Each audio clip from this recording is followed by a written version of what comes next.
Makikita sa YouTube vlog ni Gerald Anderson na matapang talaga siya, na wala siyang kinakatakutan o inuurungan. Yes, pinakita nga ni Gerald ang naging preparasyon niya bilang direktor at aktor para sa matitinding fight scene ng seryeng pinagbibidahan niya. Mula nga sa pre-production at conceptualization hanggang sa pagko-coordinate sa stunt team at extras ay naging very hands-on siya.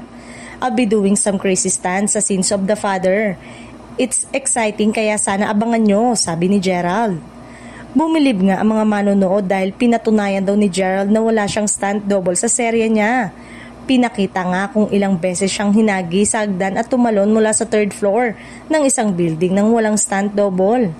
Pero syempre, super thankful naman si Gerald sa pagkakataon na ibinigay sa kanya para explore ang pagdidirect. I'm very privileged and very blessed na pinagkatiwala nila sa akin to handle and direct this. Even though it's my first time to direct, they believe in me and I'm giving everything for the series, say pa ni Gerald. Exciting nga ang bagong yugto ng serye ni Gerald dahil sa pagharap niya sa 100 kalaban. Sabi nga, talagang all out si Gerald pagdating sa comeback series niya. At ngayon nga, hiling ng mga manonood, parang magandang araw kung magkakaroon ng crossover si Gerald sa FPJ Batang Quiapo ni Coco Martin dahil parehong ma-action ang kwento nito.